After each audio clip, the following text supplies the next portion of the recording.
Dan terakhir, Syekh Abdul Salam rahimahullah menjelaskan beberapa fawaid dari memegang sunnah Nabi SAW. Apa yang didapatkan oleh seseorang apabila dia berpegang teguh kepada sunnah Nabi Sallallahu Alaihi Wasallam. Yang pertama, dia sampai kepada derajat dicintai oleh Allah Azza wa Jalla. Semakin kuat seseorang mengamalkan sunnah Rasul Sallallahu Alaihi Wasallam, maka semakin dicintai oleh Allah. Maka mengamalkan sunnah, berpegang teguh dengan sunnah Rasul Alaihi Salatu Wassalam, sampai akan menyampaikan seseorang kepada derajat dicintai oleh Allah Azza wa Jalla. Disebutkan dalam hadis, dan terkenal hadis ini tentang hadis wali. Bahkan kata para ulama, asal yang paling dasar menjelaskan tentang wali Allah, sifat-sifatnya, kiat-kiatnya, dan apa buahnya. Kata Allah Azza wa Jal, وَلَا يَزَالُ عَبْدِي يَتَقَرَّبُ إِلَيَّ بِالنَّوَافِلِ حَتَّى أُحِبَّهُ. Dan hambaku terus mendekatkan diri kepadaku dengan amalan-amalan sunnah sampai aku mencintainya. Ya, kata para ulama, wali Allah dibagi menjadi dua kedudukan. Yang pertama, dia mengamalkan yang wajib dan meninggalkan yang haram. Apabila dia hanya mengamalkan yang wajib dan meninggalkan yang haram,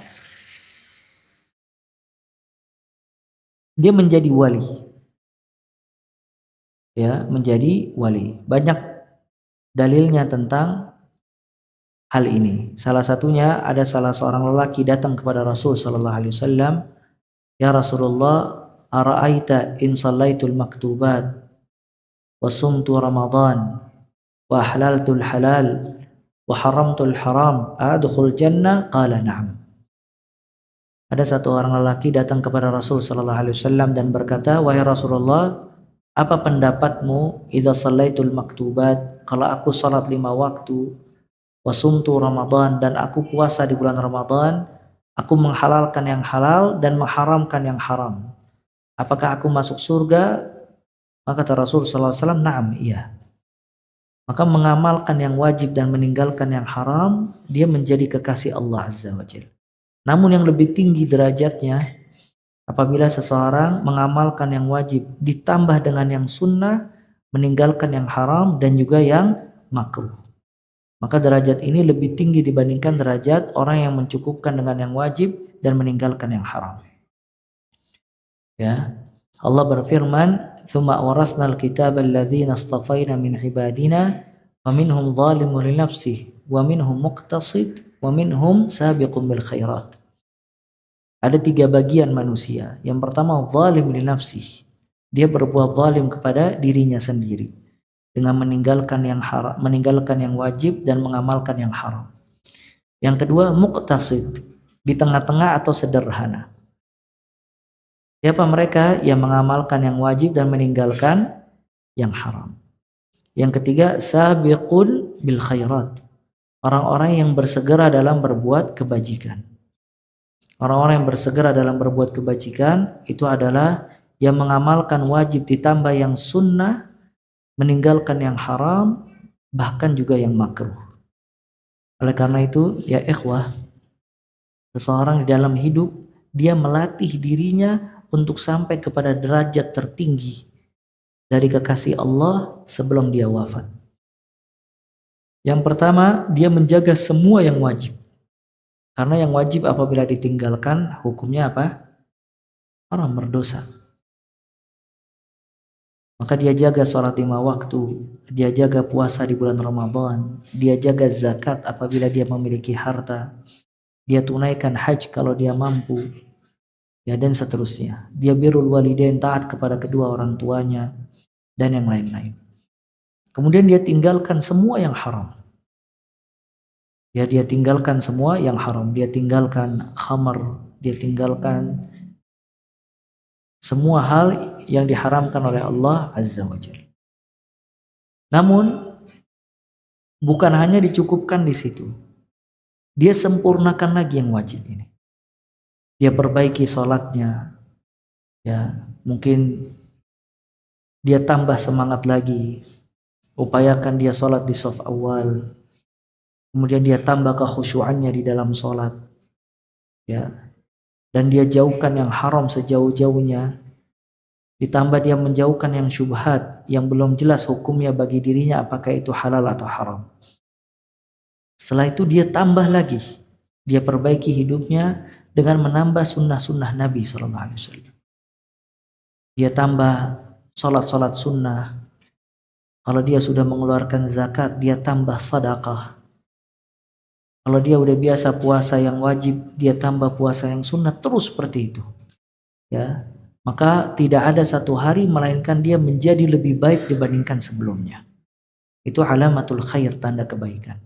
Sampai lihat di sini kata Allah dalam haditsul qudsi, wala yazalu 'abdi yataqarrabu ilayya bin nawafil hatta uhibba. Dan hambaku terus mendekatkan diri kepadaku dengan yang sunnah-sunnah. Maka ini anjuran untuk terus taqarrub kepada Allah dengan amalan-amalan dan memperbaikinya tiap hari. Nanti puncaknya apa? Hatta uhibba, sampai aku mencintai dia. Dia dicintai oleh Allah Azza wa Jalla. Apa yang dia dapatkan kalau dia dicintai oleh Allah? Maka kata Allah, fa idza ahbabtuhu, kalau aku mencintainya, kuntu sam'ahu alladhi yasma'u bih, aku akan menjadi pendengarannya ketika dia mendengar. Wa basarahu alladhi yubsiru bih, aku menjadi penglihatannya ketika dia melihat. Wa rijlahu allati yamshi biha, aku menjadi kakinya ketika dia melangkah. Wa yadahu allati yabtishu biha, dan aku menjadi tangannya ketika dia menggerakkan. Maksudnya apa? Maksudnya ada ma'iyatullah, ada kebersamaan Allah dan taufik dijaga dari Allah dari semua hal. Para ulama mengatakan, apa maksudnya Allah menjadi pendengarannya, penglihatannya, tangannya dan kakinya? Yang pertama, dijaga oleh Allah dari kerusakan. Ya, dijaga oleh Allah dari kerusakan. Maka badannya tidak rusak. Ini juga poin penting karena di akhir zaman atau di sekarang orang banyak menjaga kesehatan cuman dari saran-saran dokter, pola makan dan yang lainnya. Tapi dia tidak bertakarrub kepada Allah. Padahal kalau dia mendekatkan diri kepada Allah, yu'afih, Allah yang langsung menjaganya dan Allah yang memberikan afiat. Ya. Maka yang pertama dijaga dari kerusakan. Oleh karena itu sebaik-baik manusia jasadnya ketika wafat paling terbaik Nabi Muhammad SAW. Tidak ada kerusakan di dalamnya. Sampai kata Abu Bakar As-Siddiq radhiyallahu taala an, tibtum hayyan wa maitan. Engkau ya Rasulullah baik ketika hidup dan wafat. Yang kedua, kata para ulama, dijaga dari perbuatan yang haram. Dijaga dari perbuatan yang haram. Pertama, dijaga dari kerusakan. Yang kedua, dijaga dari perbuatan yang haram. Artinya matanya telinganya tidak mendengar yang haram. Matanya tidak melihat yang haram. Tangannya tidak berbuat yang haram. Kakinya tidak melangkah yang haram. Ini merupakan penjagaan Allah kepada kekasihnya. Maka ini fadlun azim. Keutamaan yang sangat besar bagi orang-orang yang mengerjakan sunnah Rasul sallallahu alaihi wasallam. Dan Nabi sallallahu alaihi wasallam mengajarkan kita dalam satu doa, Allahumma matti'na bi asma'ina wa absarina wa quwwatina ma ahyaitana waj'alhu warithan minna. Ya Allah, jadikanlah kami nikmat dengan pendengaran kami. Jadikanlah kami nikmat dengan penglihatan kami. Dan jadikanlah kekuatan bagi kami selama kami hidup. Ya, maka ini kiatnya dengan taqarrub, mendekatkan diri kepada Allah lewat sunnah Rasul sallallahu alaihi wasallam. Bukan hanya di situ. Sampai kata Allah, wa in sa'alani la'u'tiyanna.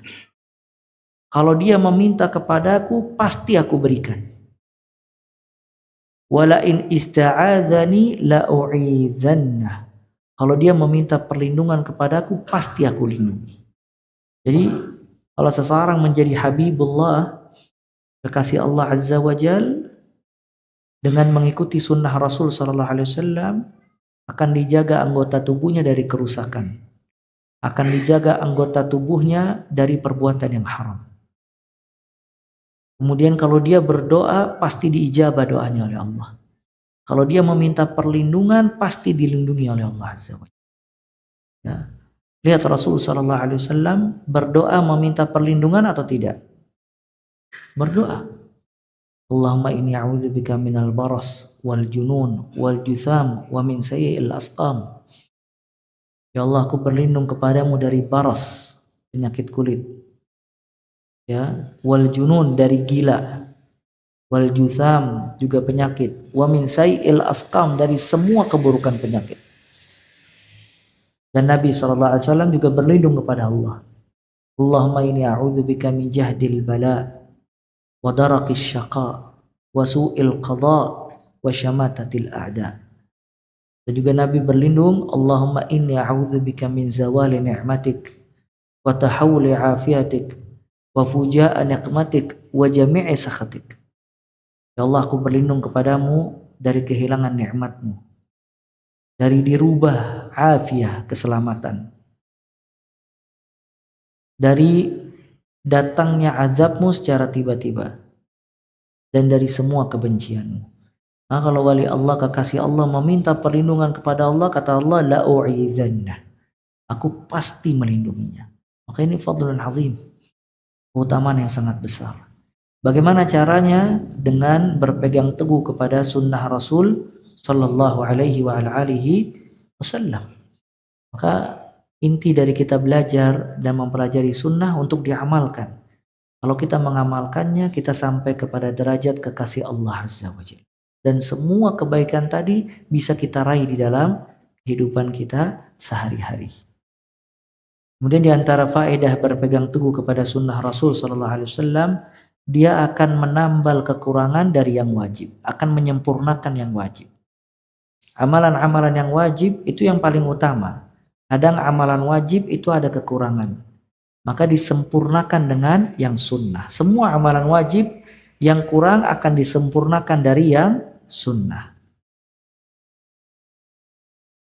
Disebutkan oleh Nabi SAW, hadis diriwayatkan oleh Abu Dawud, Inna awwala ma yuhasabu bihil abd, atau inna awwala ma yuhasabu nasu bihi yaumal qiyamah min a'malim as-salah.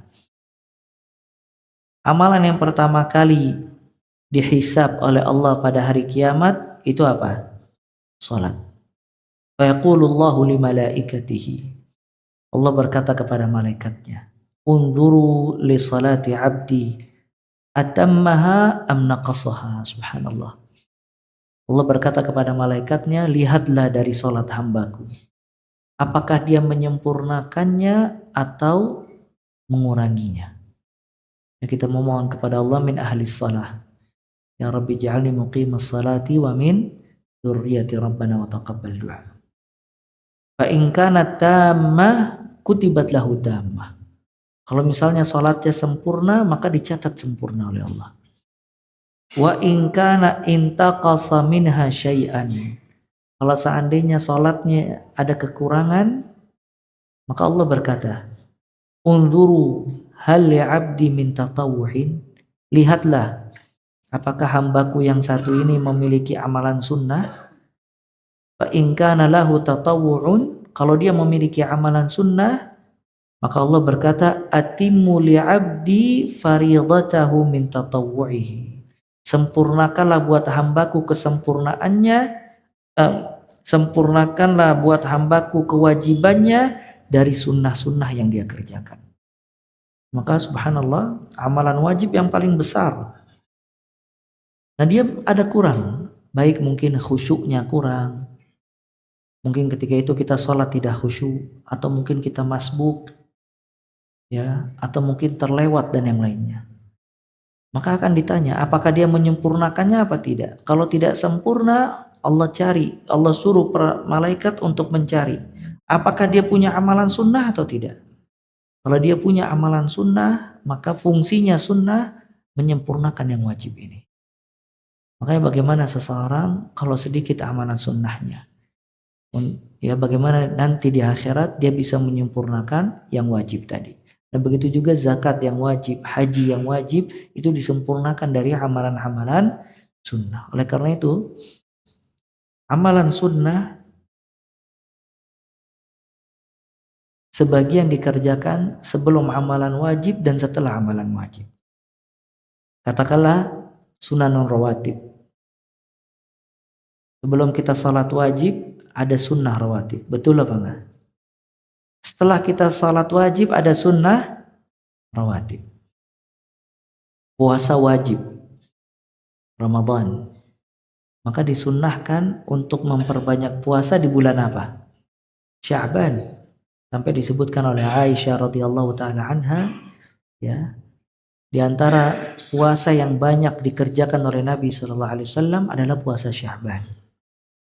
Dan setelah yang wajib ada puasa lagi. Puasa apa? Puasa apa? Syawal. Ibnu Rajab rahimahullah menjelaskan masalah ini. Kenapa disunnahkan hal tersebut? Sebelum sholat ada sholat sunnah, setelah sholat yang wajib ada sholat sunnah. Sebelum puasa Ramadan ada puasa sunnah, setelah puasa Ramadan ada puasa sunnah. Ini menunjukkan untuk menyempurnakan yang wajib. Maka karena yang wajib ini sangat besar di sisi Allah Azza wa Jalla, dilatih seorang hamba untuk mengamalkan yang sunnah. Kalau dia terbiasa mengamalkan yang sunnah atau sudah mengamalkan yang sunnah, maka jiwanya siap untuk mengamalkan yang wajib. Nah, kalau di tengah-tengah kewajiban ada kekurangan, maka sunnah yang datang setelahnya akan menyempurnakan kekurangan dari yang wajib. Lihat bagaimana Allah Ta'ala di dalam syariatnya menjadikan yang wajib ini untuk bisa disempurnakan dengan sunnah-sunnah tadi. Oleh karena itu khusran, nasallallahu alaihi, sangat rugi seorang hamba kalau banyak meninggalkan amalan sunnah dan meninggalkan sunnah Nabi Muhammad sallallahu alaihi wasallam. Dia rugi dalam kehidupan dunia, dia rugi dalam mendapatkan ganjaran yang besar, dia rugi di akhirat kelak ketika ada amalan wajib yang kurang, tidak ada yang bisa menyempurnakan amalan wajibnya. Maka benar kata para ulama tadi, as-sunan fa inna sunana qawamuddin.